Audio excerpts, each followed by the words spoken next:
Queen's Lead podcast. I'm your host, Amy Singleton, and as a child of the 80s, I'd love to say Queens rule, but they don't. Queens lead. Being a queen means you are worthy to be a leader of people. The guests on our show do exactly that. They are leading the way in their businesses, families, and communities. They're taking their rightful place in the spotlight, leading and inspiring the developing queens in all of us. Welcome to the Queen's Lead podcast. Welcome, everybody, to another episode of the Queen's Lead podcast. Today, we have Marjie Haddad. She is coming to us live from Israel. Welcome, Marjie. Thank you. It's great to be here, and hello to everybody out there. Hello. So tell us who Marjie is. Who is Marjie? I've been asking myself that question for years. Haven't we all? Indeed. Well, let's see. I would have to say, first and foremost, I am the proud mother of 3 grown children now, 25, soon to be 23, and just recently 18. Wow. And so I've been a working mom for over 25 years now. And at the core of it, I am a global PR expert. Been doing this for decades, and my specialty is medical PR. And I work with all different types of companies that are creating medical advancements that are going to improve healthcare, whether it's a medical device, a pharmaceutical. I have special subspecialties in cell therapy and in diabetes. Nice. And when I'm not doing that in my spare time, all that spare time, yes, I wrote a book called The Power of PR Parenting: How to Raise Confident, Resilient, and Successful Children Using Public Relations Strategies. And the reason why I wrote this book was because I was sitting with one of my daughters, and she was telling me about a friend of hers who had recently gotten married. And this friend was very concerned she wouldn't be able to balance becoming a mother and pursuing her academic and professional ambitions. And she looked at her friend and she said, you know, hey, my mom's been doing this for 25 years. Of course you can. Mom, you've made mistakes, but overall, I think you got it right. So this is what you should do. You should write a book to help the next generation of working moms to have it easier when they're parenting. And Amy, I thought, all right, well, that's all well and good, but what on earth did I do? What did I do right? And by the way, can I have that in writing? Right? Yeah, no kidding, right? Sometimes when trying to explain to someone how you got from point A to point B, you're like, I don't even know. It was really crazy. And I was thinking about it and I thought, well, what did I do? And then it occurred to me that I had applied my professional skills as a public relations executive to bringing up my kids. Yeah. And I thought, okay, well, there it is. And then I thought, well, has anybody else documented such a thing? And it turns out, no, this is the first time PR is being linked with parenting. Nice. So I consulted with somebody who knows about how to write a book because, you know, as PR and marketing people, we write everything under the sun and everything has its own formula, but I didn't know the formula for writing a book. So I went to Thought Leader Academy and they hooked me up with a wonderful developmental editor. And I spoke with a couple of real working moms of kids, you know, anywhere between 4 and 12, because from the start, I didn't just want to write a book that says, okay, here's what I did. I wanted to answer substantive questions of how, you know, what do you want to know how to handle? What are your questions? And I'll use this book to answer your questions. Yeah. Give the people what they need, what they want. From the start, this is about helping out. This is not about me. This is about helping the next generation of working moms to benefit from, look, hindsight's 2020. You know that expression, if I knew then what I know now? Okay, so I want to give y'all what I know now, but you know it then. You know what I mean. Of course. Yeah. So tell us a little bit about your history in corporate coming up in the PR world, and then you eventually opened your own PR firm, correct? Yes. I started off as a television journalist. Then I became an agent in the modeling industry. Nice. Then, very interestingly, I became a public relations person. I was the spokesperson for the Israeli government at the New England consulate from 93 to 95. And that was when, during the Oslo Accords. I don't know if you remember the handshake on the White House lawn with President Clinton and Prime Minister Rabin and Foreign Minister Perez and the president of the PA, Yasser Arafat. So that was my very first job after I started. Incredible. That was my first PR job. And then fast forward, I moved to Israel a couple of years later. I was invited to work in the policy planning department, writing speeches and background papers for the bilateral tracks for the Oslo Accords. And a little while later, I got married. I had my first child, and then I went into commercial public relations. Wow. What a journey. Yeah, it's been crazy. And I was with an agency for multiple years, and then eventually I went out on my own. And so I've been on my own since my second child was born. So we're talking around 22 years. Mm-hmm. And along the years, I mean, I've done everything in public relations, you know, working with the big agency. I was the director of international media. So I worked, you know, whatever was a global story fell on my desk. Mm-hmm. So people, places, things, governments, motorcycles, you name it.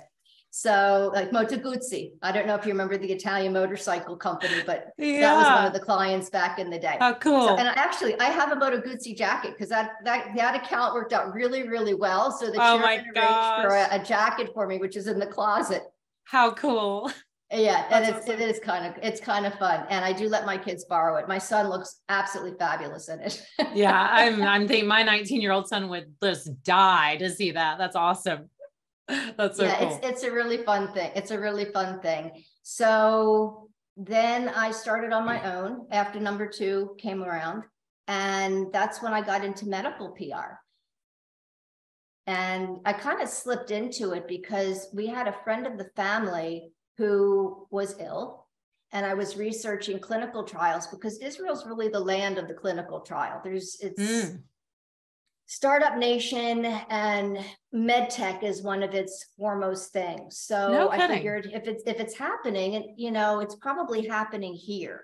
So along with my research, I started talking with this one CEO, and we got on very nicely. And he said, you know, we need PR. Would you be interested? And that's how I got into medical PR.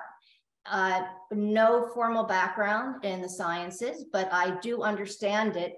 Interestingly enough, when I listen to a scientist talk on a very, very high level, and then I say to him, so what you're trying to say, and then I translate it into what I call Science 101. Yeah. And then in a media training, I teach them how to deliver very sophisticated concepts in very simple terms and in sound bites so that people like us, well, you're actually a medical professional, but so that the average person can understand and absorb it the first time it's heard. Mm-hmm. Yeah. The more complicated the concept, the more simple we need to make it for the layperson, for sure. Yeah, absolutely. Yeah, regardless of industry. Yeah. Well, you can have the most brilliant idea, Amy, but if nobody understands what you're saying, then it's completely lost. Yeah. Yeah. And is it true? Would you say, I mean, you know, people get up all the time to give these 10-minute pitches to like a Shark Tank or something. You don't have 10 minutes, honey. You got 60 seconds to get them eyebrows raised, and they better understand what it is you're saying. Because if they don't understand, you confused, they're lost. That's right. That's right. Mm-hmm. So we leave the high science at home and we bring Science 101. And the good news is I work with some absolutely amazingly talented people, and they learn lightning fast. So after a couple of trainings, they are ready to go, and it sticks. I've seen it stick. Like 6 months later, there might be something coming in, and I may not have had time to media train them for that particular opportunity because of timing. And we'll be walking down the hallway and I'll whisper something into their ear and they'll just literally tell me what I want to hear. And I'm like, okay, check. They got it. They're good. You get it now. Yay. Oh, no, wonderful. Just wonderfully talented people here. And I'm really fortunate to be able to work with the best and the brightest and people who are really changing the world medically and advancing science. And it's very excited to see what's coming around the corner. Incredible. Wow. What a journey. I can't even imagine what that looked like, making that shift back then with young kids. Would you like to tell us a little bit about, like, what were some of the struggles you had between, you know, working for someone else and developing your own concept and moving forward with that? Well, we all know that when we work for somebody else, we have to go according to their model. Yeah. And we have to be respectful of that model and do that best that we can to fit in within that structure. And then when I ultimately went on my own, then it was up to me to create the structure. And I've been doing this for 22 years. So I actually love making my own time, and I'm very organized and dedicated. So, and look, we're women, so we multitask. We can do a couple things at the same time. Yeah. As you're making your coffee warming up your coffee in the microwave, you go and check what's on the email, then you come back when you hear and then you continue on with your day, right? Yes. Constantly a million things, but getting it to do, what I heard was fitting in to their concept and then making your own concept. I think a lot of our listeners are going, I'm no longer fitting in. I know that my values are not aligned with this corporation, this company, and they're going, I can do this better. I can do this my way and live my life the way I want to live it and do my business the way I want to do it. Yes, ma'am. You said it beautifully. Yes, absolutely. I really, from my perspective in public relations, you're working 24/7 as it is. If you're going to work 24/7, you may as well do it on your own terms. Yeah, absolutely. Yeah. I get so many questions. Mom. Yeah. About that balance, that life. Like, what is my balance? Well, how much time do I spend with my family? How much time do I spend on my business? Honey, you don't. There is no balance. This is your life now. All of it happens at all times, right? It is a 24/7 life. It is a 24/7 life, but I'll tell you what's kind of fun about it. And I would like to argue the opposite of a commonly accepted philosophy. We were taught to leave the job at the office, to separate, and then come home and just be with the family. I say no. I say what makes you you and what makes you special are those professional skills that you use every single day at the office. So I say leave all the pressure from the office, but take those skills that you have, take that professional superpowers that you have, and bring them home and use them to help your children to be the best that they can be. That's it. And here's our segue into the book. So your daughter's friend says, help us out, like, give us some direction. You are an expert at raising these adult kids now with obvious excellence in your professional skills. Tell us about that book and some of the concepts that you're sharing with the world with it. Absolutely, with absolute pleasure. First of all, it's publishing on April 4th. So when this podcast airs, it is already out. So you can go to Amazon and you can get your copy. It is hot off the press yesterday. Go find it right now on Amazon. It's called The Power of PR Parenting. Again, how to raise confident, resilient, and successful children using public relations strategies. It comes with a free workbook so that each chapter, again, answers real working mom questions. And you'll hear about the stories, personal and professional, of how I use these very strategies to raise my own kids. Then I walk you through step by step exactly what I did. And then there's exercises so that you can do the same thing, but based on your specific situation. Because one thing we know for sure, there's certain things that are universal, but there's certain things that need to be tailored according to your special version of it. So I would like every parent who reads this book, or anybody who works with kids who reads this book, to walk away with a real solid action plan, with an idea of a new approach, a new way of thinking, and something tangible in their hands, so they go, okay, I'm going to try this, and this is how I'm going to handle it this time. And they're actually prepared. Yes. So that's one of the goals of the book, is to give you a real action plan. And it's for, the earliest story is dropping my son off at the kindergarten, and a PR practice I used to get over the separation anxiety of walking out the door when I dropped my tiny little baby off at kindergarten or nursery school. You know, he was 6 months old. Yeah. And my heart panged, and I felt horrible, and I didn't want to leave, and he was crying. I'm like, what am I going to do? So I used the PR technique to forget about him, to calm myself down. Yeah. Yeah. You know, and all the way up to being a teenager and dealing with all the nonsense that's out there today, and self-esteem and resilience, because we don't always succeed, and how to deal with successes and failures with grace and grit, and how to be part of the solution rather than all those problems that we read about in the news every day. So these are all the things that are, you know, more or less that are covered. So it runs the gamut of the age group. And these were tried and tested on my own kids. Now, I want to make a statement here. Amy, I am not a psychologist, and I am not a parenting expert. I'm a public relations expert that used this new approach successfully on my 3 children.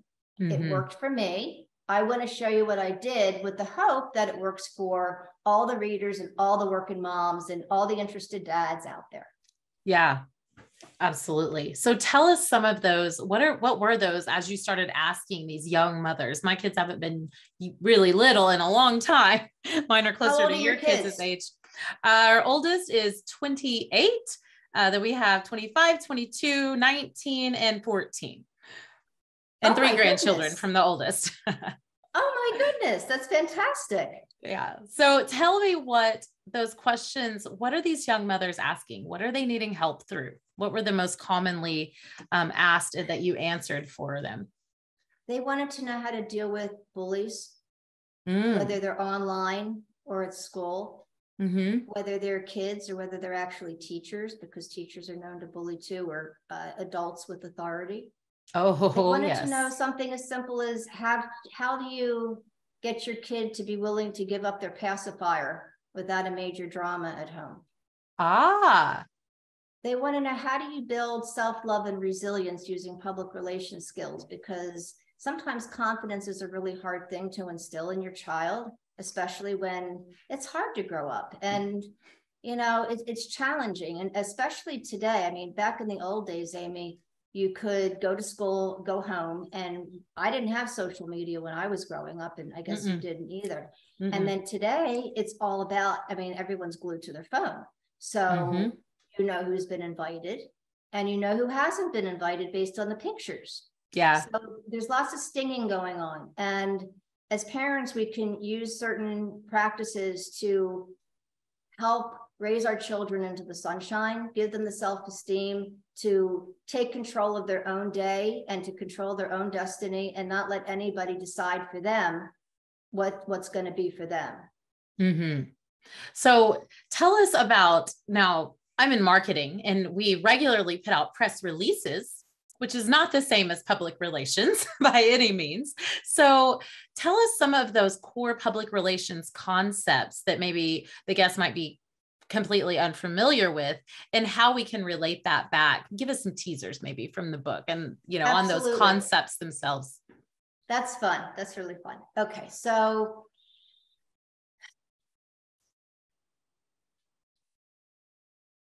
public relations, to your point, is a common denominator with lots of professions. So if you don't know anything about PR, you're going to learn something completely new. All right, bring it. You're in sales, marketing, PR, media, what have you. This is going to be a new approach to use for your existing skills. For example, copywriting. We all do it. Writing skills are very important. And it's something that requires practice in order to advance your skill set.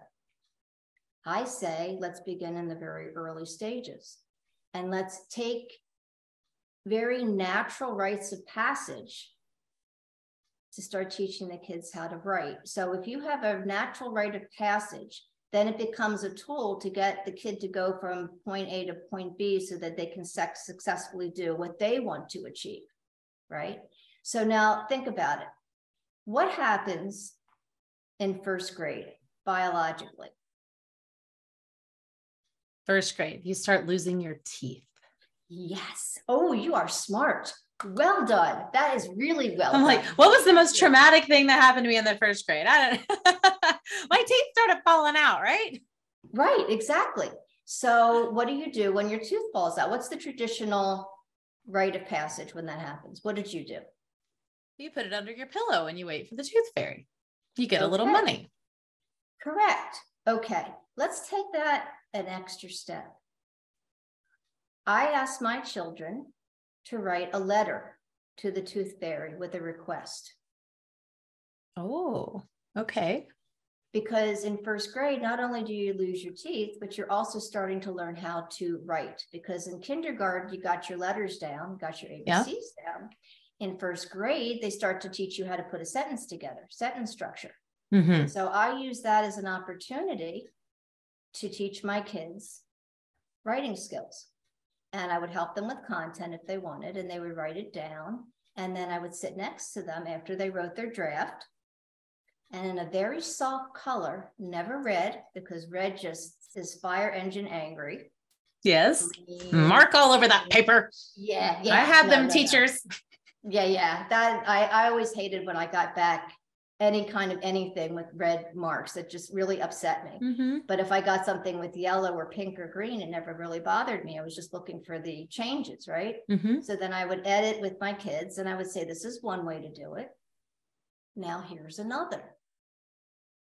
Can I show you another way? And they're like, Mm-hmm. okay, show me another way. So nothing was attacking. Everything was positive. Really well done. Can I show you another way to do something? And they said, sure. And I showed them with the green or the pink or the blue. And then after we did that, then they would write it in it again to make it pretty for the tooth fairy. And then put that letter, staple it together, put it with the tooth and put it under their pillow. Wow. And the letter would ask for some version of money. And if they didn't have, say, dear tooth fairy, if you run out of money, can I have a chocolate bar? Because I always had chocolate at home, which from a medical standpoint, there's medicinal benefits to it. I think it's antioxidants or something. There's something in milk chocolate that's good for you, or dark chocolate. And it also washes off your teeth nicely. So in terms of the candy department, chocolate's the good one. Yeah. So that was a PR practice that we started employing in first grade to hone the writing skills. And then we continued with every traditional rite of passage, whether it's, in Israel, in the Jewish faith, we have something called the bar mitzvah and the bat mitzvah. Mm-hmm. We have to give a presentation. So same exercise. Yeah. Now, when they got older, anything was game, including their text messages. When my kids write to me and the English is bad on the text message, I think to myself, is that an autocorrect or did they just forget their English? So I said, can you please write me back and just correct the English, please, just so that I can exhale? And then they write me back. So everything's game. Everything for me is a writing assignment. Wow. So for me, what I heard when you said teaching them to write the letter to the tooth fairy, it's not only teaching them to write and communicate, it's teaching them to collaborate with you on feedback. And the most important thing that I can imagine that would have given me as a young girl is asking for something I want. Yes. Asking for something. How do we ask people for what we want? How do we ask for raises? How do we ask for a promotion? How do we ask for a date? How do we ask someone to be our friend?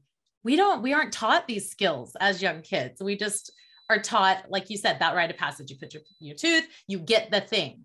Well, that's not how life works, honey. You got to ask for that stuff you want. You better be opening your mouth or pulling out a pen and paper and asking for that. So how valuable. Wow. My mind's blown. Thank you. This practice really instilled an enormous amount of confidence in my kids to be able to go up to the bat, make the request. Yeah. It instilled self-esteem, it instilled confidence. They understood that there's no such thing as the perfect first draft. Right. So, which is resilience, right? Because they Mm-hmm. understood that the first draft was the first draft, and now let's improve it to get it to the point where we want it to be.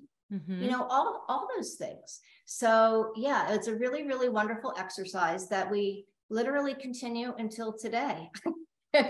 Wow. That's amazing. Well, so writing and communication, that's obviously a huge pillar of PR. What's something else that you taught them? That's another PR concept that we might not know.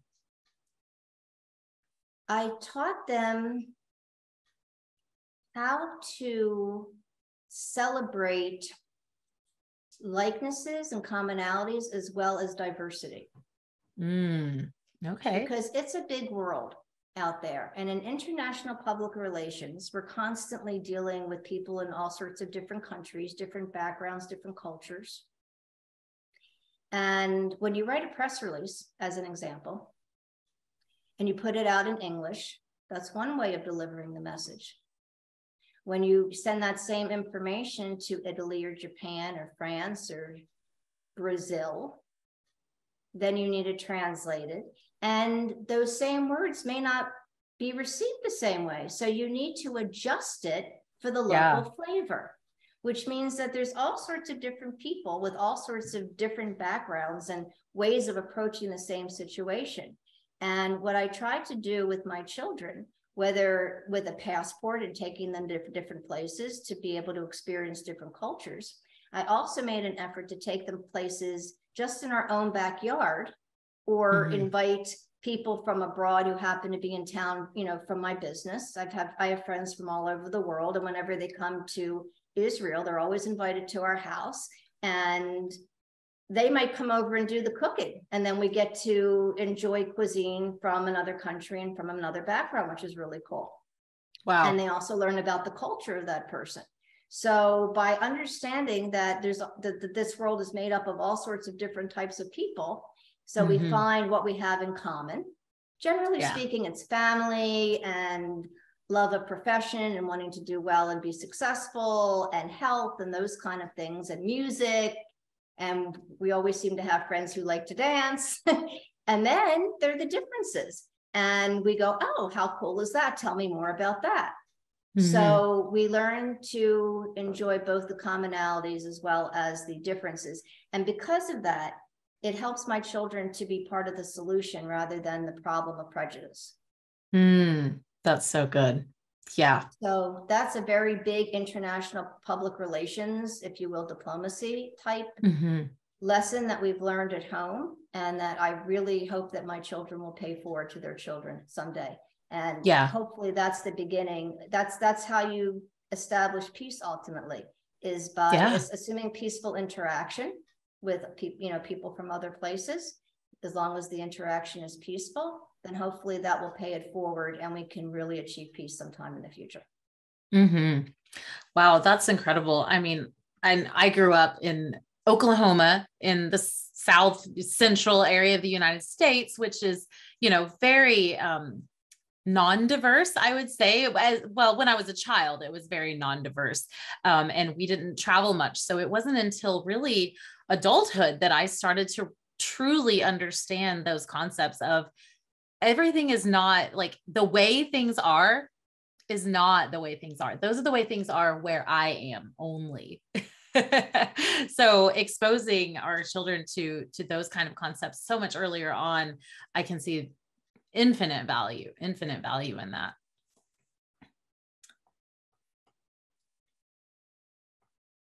Oh man. And it's fun too. Sorry.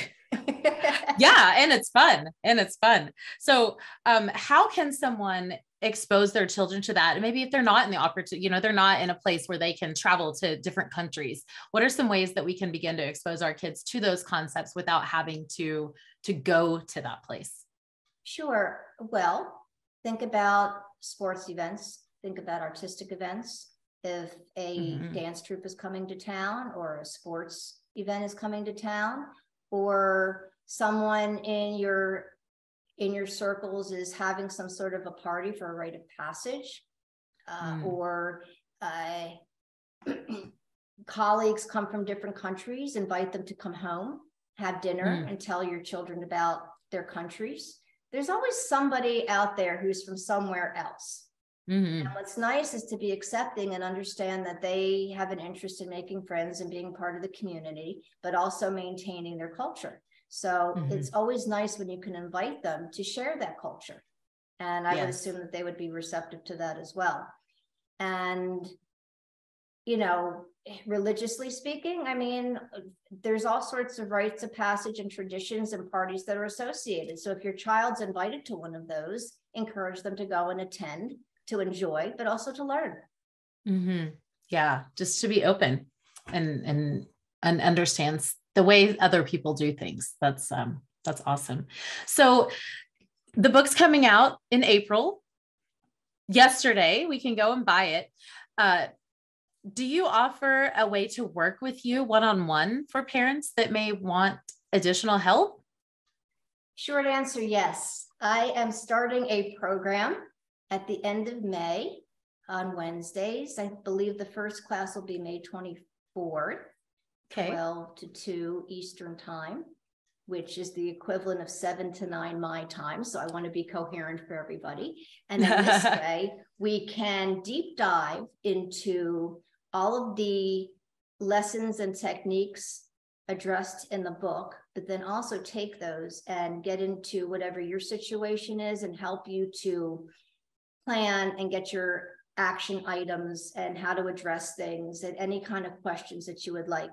Amy, I've worked with CEOs all over the world, and I've worked with world leaders back when I was working for the Israeli government. So it is absolutely my honor and my privilege to be working with the next generation of working moms, because ladies, and I'll count the guys in there too, if they want to be counted, dads. We're all bringing up the most important job. What we're all doing is bringing up the next generation of contributing citizens. There's no more important job than that.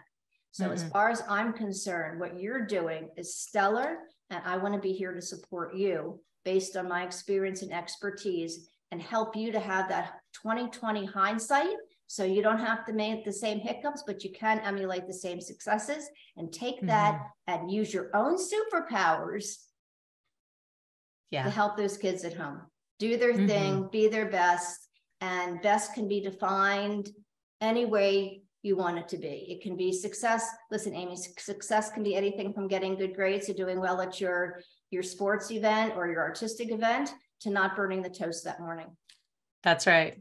You know? Yeah. So the guests are obviously going to go buy the book. Some of them are going to come and work with you. What is one takeaway? If you could tell the young mothers listening right now who are feeling that stress, wanting to do the best job they can in business and in their personal lives and with their kids, what's that one thing that you feel like most women really need to just lock on to and remember? Take care of you first. The more chilled out and happy you are, the happier kids will be. And one of the things we do in the book is give you an opportunity to look at time differently. And in 20 seconds or less, you can instill confidence into your kids and take a deep breath. All it takes is a hug. Of yourself? Of yourself, and then of your children, and of your children. Give them a wink, give them a smile, give them a hug. It takes a matter of seconds, and it breathes that kind of positivity to them, to you, that will charge you up for that next step, whatever that might be, to keep you happy, to keep the kids happy. Happy mommy, happy kids, happy mommy. So take care of you, whatever that means. And that's not just a bath, ladies, or getting your nails done. That is truly finding that place where you can love yourself, have compassion for your younger self, have compassion for the mistakes you've made and the things you've learned through the years that have made you where you are today. That's the only way we can love those kids, is when we get back to us and loving us first. 100%. I'll tell you what I did before I got onto this call and what I do whenever I get really stressed out. I jam. I rock it out. A little Anastasia, a little bit of Cardi and Bruno before I got on, because, you know, I wanted to get out any kind of nervous energy. It's actually a technique I use in media training. Every single one of my clients rocks out before they go on. Nice. Put on that theme song, that theme music. Get moving.